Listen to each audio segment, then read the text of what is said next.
Greetings, humans. You have entered the Command Zone, your destination for all aspects of Elder Dragon Highlander.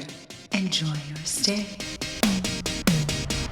Whoa! Hooked on a feeling.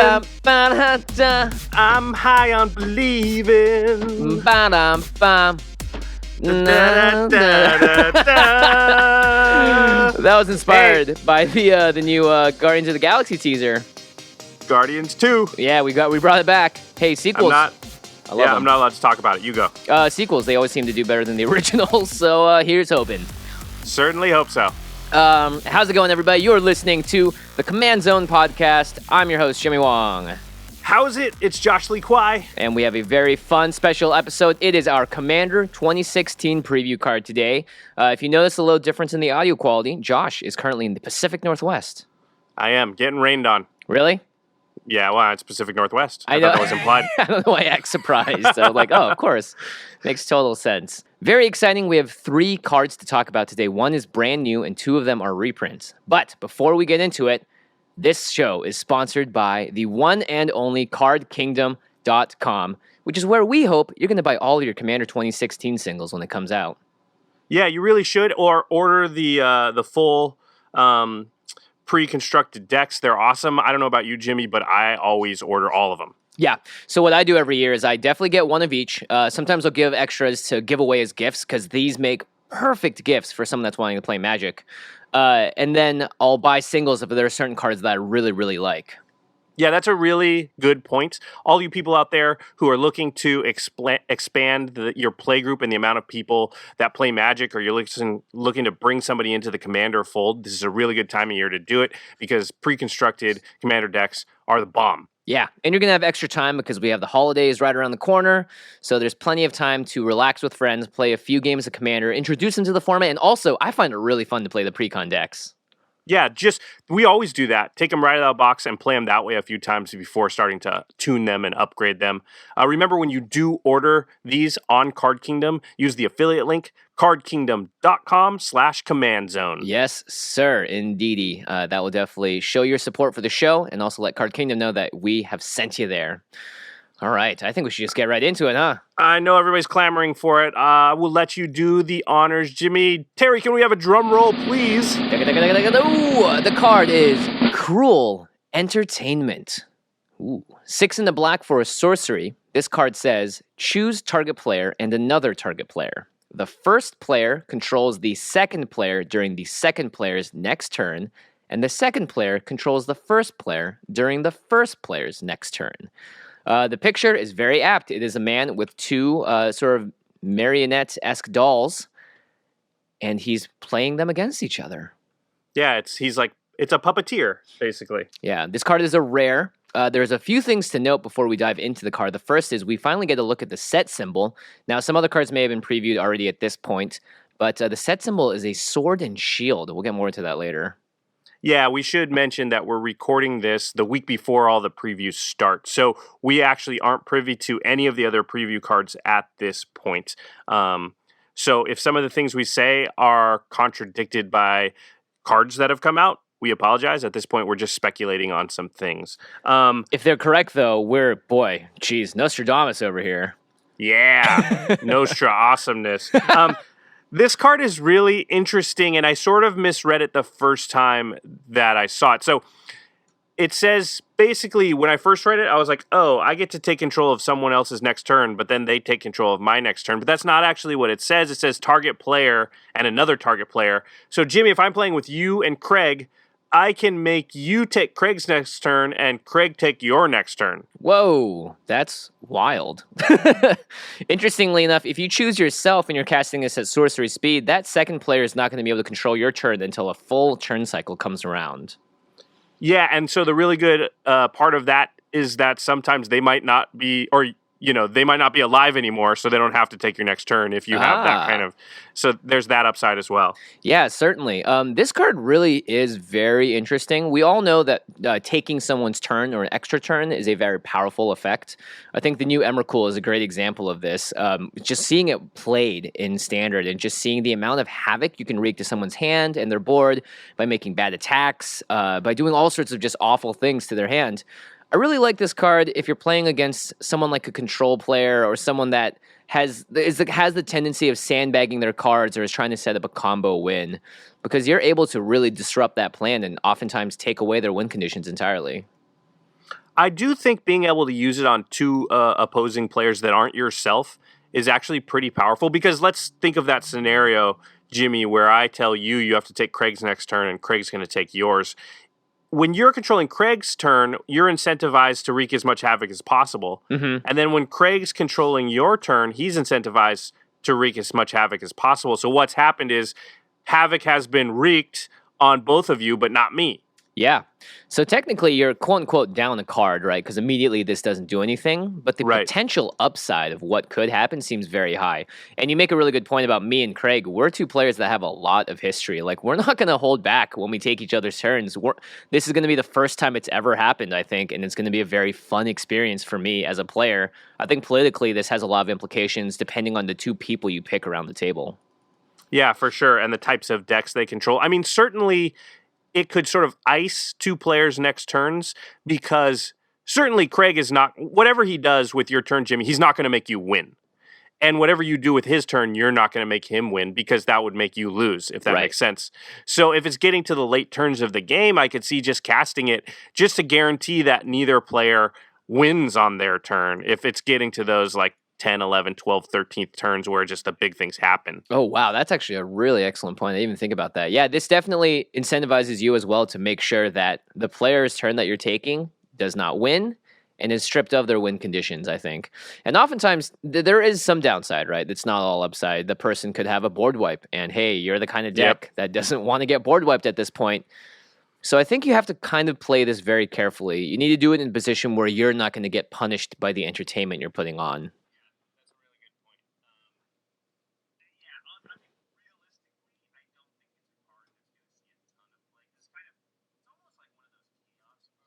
Mm-hmm.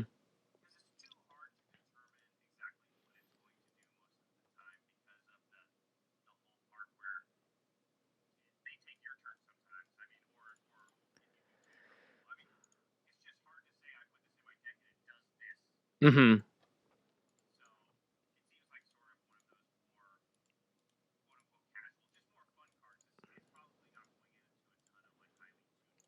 Oh, yeah, absolutely.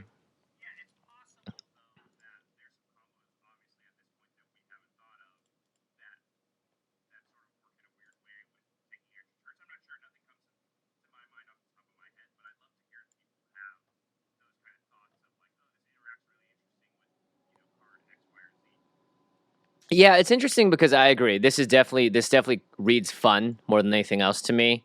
The upside is, of course, you get to do something that has probably never happened in a Commander player game before, unless two people had like Mindslaver out, for instance.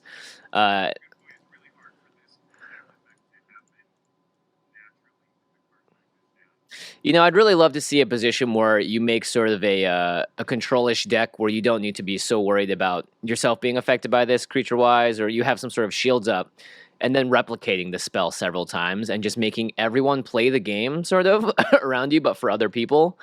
I think it would be interesting that if you have 4 players, for instance, all of the other 3 players are taking other people's turns, and you're just quietly sitting there having a nice time, or occasionally choosing someone else's turn to take. Because I think your first point of like, hey, let's say I take this person's turn, and then make it so that it's just one-on-one versus me, that person, or they put themselves in the position that they're going to die. For instance, if they tap out, they're going to get swung at. So you make them do that, and by the time the table comes back to you, they're done for. Yeah, that's interesting, and I do like the idea of like copying it and sort of flashing it back, and because you could get into a situation, especially in 3-player games, where like, again, let's say that's the scenario, you meet Craig, and I can somehow fork this, flash it back, fork it again. Now all of a sudden, 4 turns in a row, somebody else has been controlling your turn, somebody else has been controlling each of their turns. Right? It doesn't matter that it's Jimmy and Craig have flipped each time. still, that's kind of crazy if you could do this a few times. But because you can sort of ice 2 players out of the game as far as winning it. Now, they can still be effective against you, and I think if you did that, they would turn all of their cards against you in whatever manner they could. Yeah, absolutely. That's definitely the danger, is someone being like, "Oh, you want to puppet us? How about not?" Yeah. How about I just play his stuff against you and he plays my stuff against you? Now what? Yeah. You're like, "Oh, I just made a 2v1 versus myself." Oops. Yeah. Dang it. Dang. Anyway, there's a lot to think about with this card. Again, I would be super happy to hear people's thoughts and the cool interactions that they see involving it. Mm-hmm. I agree. All right. So if you guys obviously have some interesting propositions to use Cruel Entertainment, make sure you guys let us know. You can post in our comment section on YouTube, on rocketjump.com, or you can just send us a tweet at CommandCast. But this card is interesting. 7 mana is definitely a bit up there, but I think I want to play this at least once in my life. It makes me really sad that my Chaos deck is Jeskai colored. I wish it had black in it. Hey, you know how many color commanders are going to be in this set, Josh? Oh man, I could add a color, and actually, well, we'll get to that into a minute, but you had some interesting speculation, which I really, really like. Yeah. But first, we're going to talk about the 2 reprints that we are also unveiling that are in this set. The first one is Iroas, God of Victory. Ooh, reprint. Very Iroas exciting. is 2, a red and a white for a legendary enchantment creature god. He's a 7/4 with indestructible. As long as your devotion to red and white is less than 7, Iroas isn't a creature. This is all the gods have this kind of wording. Mm-hmm. And then creatures you control have menace. People forget about that one. It's pretty good. Yeah. And then prevent all damage that would be dealt to attacking creatures you control. That's actually a very important clause. For my Kalia deck, this is a great card to play because it makes her very hard to block and also can't be killed by sort of combat damage. Yeah, you're always worried with especially Kalia and certain cards that I need to attack with them because that triggers an effect or that makes something happen. But then they just get blocked and they die, so that kind of sucks. Yeah, it can be good in like Narset also. Yeah, I think Alessia as well. Yeah, so I think Iroas is a good card, not a great commander, but a good card in the 99 of many decks. Yeah, I like Eurus a lot. It's also a card that was mythic, so the price was slowly getting up there. So it's nice to see it come back. It was printed in Journey into Nyx, so it's not that long ago. But I think all of the gods have incredible power in terms of the power level. Like, Perforos is arguably the strongest red commander. And the fact that they all say indestructible as well means that they are sticking around for quite some time. Well, we should pause here really quick because, again, we don't know everything that's been spoiled at this point when you're listening to this. But at this point, we'd have to be speculative towards the fact that maybe all the gods are getting reprinted or maybe just a couple of them. It's hard to know. I would think that because we're seeing a 2-colored god here, that we're going to see a lot of other 2-colored gods get their reprints. So Keranos, for instance, is a card that I think definitely has a high chance of being printed because we're in a 4-color set, and it wouldn't make sense to print the monocolored gods, I think. Well, that's really interesting because we do know we're in a 4-colored set. And we know that generally WotC puts 3 legendary creatures in each deck. Mm-hmm. So now we've seen a legendary creature and it's 2-color, which is, it should have people scratching their head. It certainly has me scratching mine. Let's read the next card and we'll continue this line of thinking after that. Yeah, so this one's actually kind of special because this is the first time that we've seen this art on a non-foil that is definitely going to be a lot easier for players to get because it's one of my favorite arts in the game. It is Hana, Ship's Navigator, who is a legendary creature human artificer for 1, a white, and a blue. Again, 2 colors. It's a 1/2. And for her casting cost, you can also tap her. So you pay 1 white and a blue, and tap. Return target artifact or enchantment card from your graveyard to your hand. This art is awesome. I love this. Yeah, Therese Nielsen, anything by Therese Nielsen. Yeah. I mean, sign me up. Absolutely. This card hasn't been reprinted since Invasion, which is really notable. I think this card is awesome. I've seen a lot of decks use this as an amazing utility creature in the 99, as well as be a very powerful commander. Yeah, this is a very good card, very high power level. Anything that recurs your stuff, we've talked about it many times, which is basically like a commander that has card draw on it. Yeah, super powerful. But the big thing I'm thinking about here is, here we go. Another legendary creature in different colors, but it's 2-color. Yeah, and something very interesting about this pops into my head, which is this returns target artifacts and enchantments. Iroas, who we just saw, is all about attacking. Now, there are enchantment auras and artifact equipment that are also focused on attacking. Yeah, that's true. We don't know, again, because we only have these 2 legendaries to go on. It could be that, and they've never done 4-color commanders before. It could be that there's a 4-color commander in there, and they also threw in a couple 2-color commanders. Although, that's usually weird because something like Hana, you couldn't make it the general of your deck if it's got 4 colors of cards in it. You could only...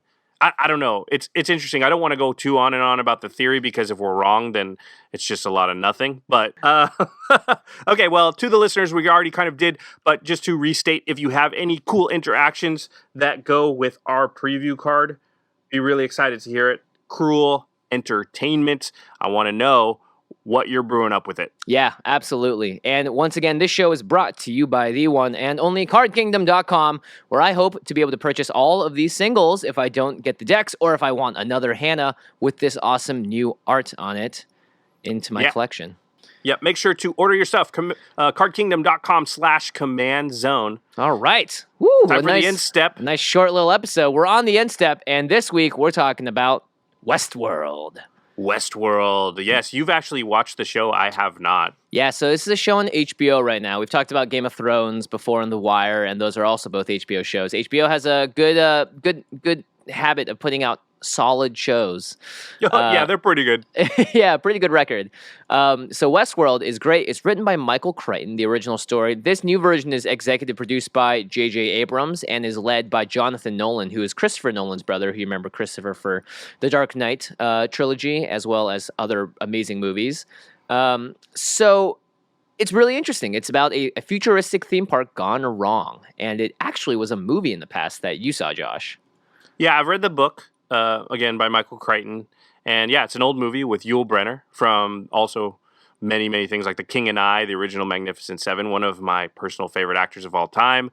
Very familiar with the story. Michael Crichton evidently has a thing about theme parks that break down. Not just break down. That go wildly awry. Yes, because he did Jurassic Park also. Yeah. The show's really great, though. They've put a new sort of shine and polish on it. It takes the story that we learned about in the original book and in the movie and turns it up a notch with a bigger cast, sort of a more epic. It's got the classic J.J. Abrams mystery box in it, sort of a mystery that hangs over the whole thing and is really it sucks you in. I can't deny it. I have definitely been saving all the episodes for a nice binge-watching marathon at some point with my girlfriend, so now I'm even more excited because it sounds like it's good. Yeah, see, it is really good so far. I'm looking forward to it. There are currently 3 episodes in, which is what I give a new show to decide if I like it or not. And after 3, I'm already looking on the subreddits for the theories and all the other stuff, so I'm in. So you do like it. We know this. Yeah. Something else everybody out there would like if they just tried 3 episodes, I think, is the Masters of Modern podcast with Alex Kessler and Ben Bateman and the Segway Man. You can learn about Modern as a format, all things competitive Magic. You can find them on Twitter at the MMCast. And our editor for the show is the Terry Robertson. There's only one. He does an awesome job making video versions of all of these shows. You're definitely going to want to listen to the video version, watch the video version of this one because we talk about very specific cards. You get to see the new art for our spoiler or our preview card as well. So make sure you guys check that out at youtube.com/the Command Zone podcast. And a big thanks to Geoffrey Palmer, who makes the living card animations for the show. You can find him on Twitter at livingcardsmtg. All right, everybody. This was a short one. We did have 3 preview cards, which is a first for us. Very excited about that. Hopefully next time they give us a actual commander, like a new one, but maybe there aren't any. We don't even know. Yeah, who knows? We'll find out soon, right? Yep, we will. Thanks for listening. All right, and we'll see you later. Peace.